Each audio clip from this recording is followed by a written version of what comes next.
करेंगे ऑर्डर 13 के बारे में। ऑर्डर 13 जो हमें बताता है production, impounding and return of documents से। अगर किसी भी डॉक्यूमेंट्स को हमें कोर्ट में प्रोड्यूस करना है तो उसकी प्रोसीजर क्या होगी, ऑर्डर 13 में बताई गई है। और अगर कोर्ट किसी भी डॉक्यूमेंट्स को अपने कस्टडी में रखना चाहती हो या फिर यूँ कहे कि जब्त करना चाहती हो तो उसकी प्रोसीजर क्या होगी, वो भी ऑर्डर 13 में बताई गई है। और अगर कोर्ट किसी भी डॉक्यूमेंट्स को रिटर्न करना चाहती हो जो पार्टी के द्वारा कोर्ट में फाइल की गई थी तो उसकी प्रोसीजर कब और क्या हो, कैसे करेगी कोर्ट, वो भी ऑर्डर 13 में बताई गई है। Order 13 production, impounding and return of documents के बारे में बताता है। एंड ऑर्डर 14 जो है इशू फ्रेम के बारे में बताता है।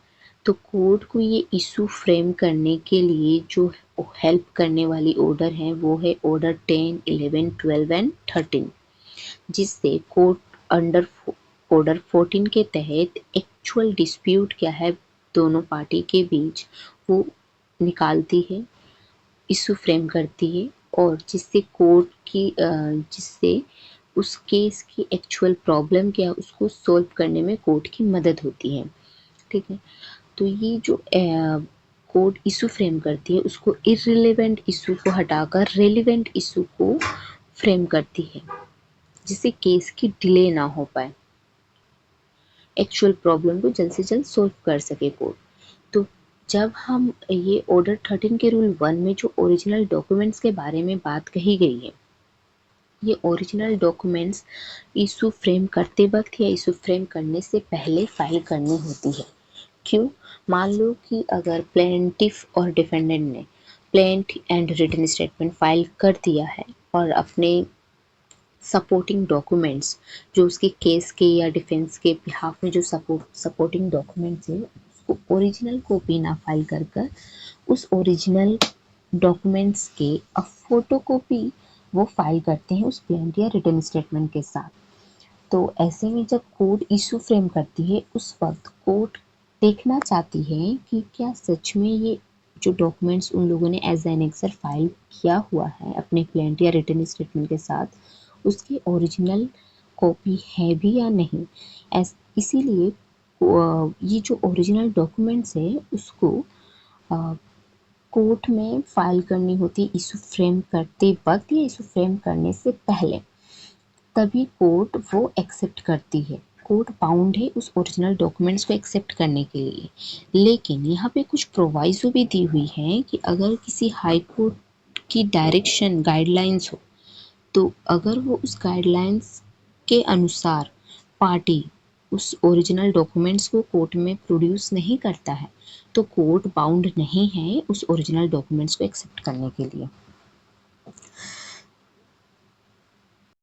ऑर्डर 13 के रूल 1 क्या कहना चाहती है? Original documents to be produced at or before the settlement of issue. Order 13 के रूल 1 के सब रूल 1 कहती है द पार्टीज और देयर प्लीडर शैल, ठीक है, शैल मीन्स मैंडेटरी है, shall produce on or before the settlement of issue all the documentary evidence in original where the copies thereof have been filed along with plaint or written statement।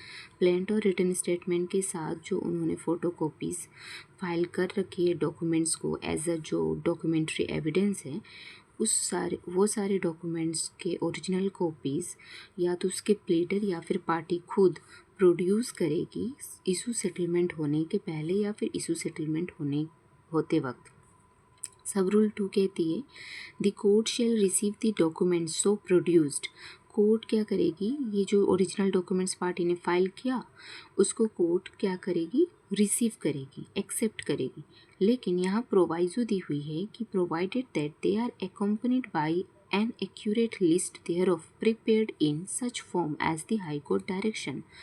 अगर किसी high court direction की guidelines दी हुई है कि ये documents produce करने की original documents की, तो वो गाइडलाइंस अगर पार्टीज फॉलो नहीं करती हैं तो कोर्ट बाउंड नहीं है ये डॉक्यूमेंट्स को एक्सेप्ट करने के लिए। अगर पार्टी फॉलो करती है तो कोर्ट एक्सेप्ट करेगी, अदरवाइज नहीं। सब रूल 3 क्या कहती है, nothing in sub rule 1 shall apply to documents. ये जो सब रूल 1 में बताई गई है कि ओरिजिनल डॉक्यूमेंट्स आपको फाइल करनी ही होगी जो आपने प्लेंट या रिटन स्टेटमेंट के साथ लगा रखा है, तो ये रूल्स कब एप्लीकेबल नहीं होगी, ये दो सब क्लोज दी हुई हैं। सब क्लोज ए में बताई गई है produce for the cross examination of witness of other party. अगर किसी अपोजिट पार्टी के विटनेस के क्रॉस एग्जामिनेशन के लिए अगर हमें किसी डॉक्यूमेंट्स को प्रोड्यूस करना है तो वो डॉक्यूमेंट्स नेसेसरी नहीं है हमें कोर्ट में इशू फ्रेम करते वक्त या इशू फ्रेम होने से पहले फाइल करने के लिए। नाउ सब क्लोज बी में दी हुई है handed over to a witness merely to refresh his memory.